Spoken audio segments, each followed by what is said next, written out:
Bismillahirrahmanirrahim. Anak cucu ibu itu mohon sekali dekatkan dengan salat dan Quran. Itu pondasi yang paling kuat. Setelah itu banyak nanti caranya. Ada dengan orang tua. Saya pertama menghafal itu, salah satunya wasilahnya itu, wasilah kan boleh pakai wasilah. Itu rumusnya di Quran surah kelima ayat 35. Ya, menjadikan wasilah untuk bermohon kepada Allah disebut dengan tawassul namanya. Nanti ada babnya. Ada tawassul yang dibenarkan, ada yang tidak dibenarkan. Ada bab dalilnya Quran surah 5 Al-Maidah ayat ke-35. Ya. Ya ayyuhalladzina amanu taqullaha wabtaghu ilaihil wasilah. Hai orang-orang beriman, tingkatkan takwamu kepada Allah dan carilah wasilah dengan takwa itu untuk mewujudkan keinginanmu. Nah, maka di antara cara waktu saya menghafal pertama itu sebetulnya bukan niat menghafal, Pak, Ibu. Pulang ke rumah, ayah meninggal. Jadi saya itu berangkat ke pesantren. Berangkatnya itu memeluk ayah saya yang sakit. Sudah komplikasi. Saya diajak ke Serang, ke rumah sakit umum oleh ibu saya untuk menemui ayah saya. Dan ayah saya tiba-tiba memeluk minta maaf karena nggak bisa mengantar. Nah, sesampainya di pesantren kurang lebih sepekan, saya dikabari diminta pengumuman supaya cepat ke kantor administratif karena kakak saya sudah menunggu, kakak yang pertama. Lalu saya tanya, gimana kondisinya ya? Beliau nggak jawab. Sampai di Bandung ke paman kami, beliau di MUI sekarang, Sekum MUI di Jawa Barat. Beliau ngabari, mungkin kayaknya sudah nggak terkejar ya, mungkin sudah dimakamkan. Baru di situ saya menyadari ayah saya sudah tiada. Di sepanjang di bis itu saya ingat pulang sampai rumah tidak terkejar juga untuk mengikuti pemakaman karena sampainya ba'da maghrib menjelang isya. Saya sholat, lalu saya lihat ibu saya di ruang tengah, saya peluk, saya temani tidur, dan itu saya melihat kemudian terakhir ayah saya dalam mimpi pakai kemeja, cuma ngasih isyarat melambaikan tangan dan senyum. Maka esoknya saya bangun, saya lihat apa yang paling istimewa yang ditinggalkan ayah kami.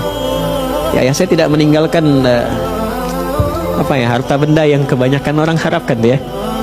Ya mungkin ya ada yang pengen uang, pengen pakaian, pengen itu, tidak. Ayah saya meninggalkan Al-Quran dan kitab-kitab. Dan tanpa saya sadari sebelum saya masuk pesantren itu memang ayah saya mendidik secara langsung, bukan disuruh ngaji kitab. Dan saya baru tahu bahwa kitab yang ditinggalkan itu dan saya pelajari di pesantren itulah kebiasaan yang sering dididikkan kepada saya, salah satunya. Maka saya ambil mushaf warna biru, masih ingat saya Umar Bakri itu. Saya duduk di ruang tengah, saya menghadap ke kiblat. Lalu saya katakan, ya Allah, saya tak mampu lagi untuk membahagiakan ayah saya dalam hidupnya. Maka berikan saya kesempatan untuk mengalirkan pahala dalam wafatnya.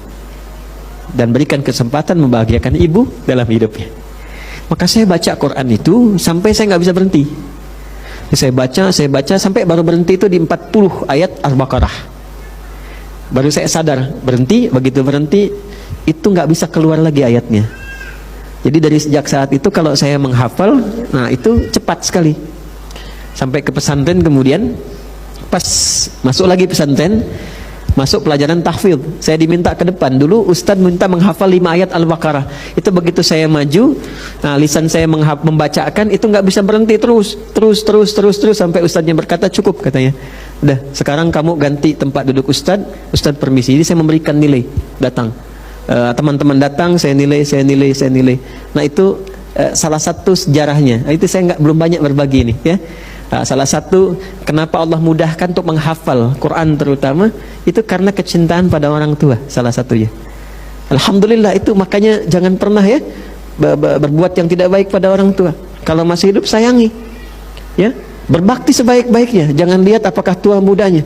Sebaik-baiknya berbakti. Jangan pernah melukai hati kedua orang tua, ya, berkhidmat karena nanti berkahnya akan diberikan dalam kehidupan kita.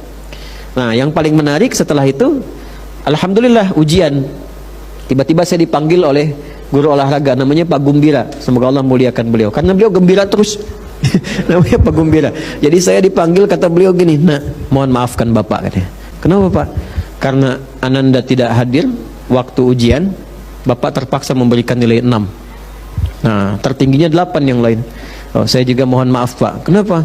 Saya tuh kemarin tidak bisa ikut karena ayah saya meninggal katanya. Oh begitu, baiklah. Karena Bapak berduka cita, Bapak tambahkan 2 jadi 8. Nah, jadi ternyata berbuat baik pada orang tua itu tetap selalu memberikan keberkahan, tidak ada yang kurang. Ya, jadi bahagiakanlah itu ya.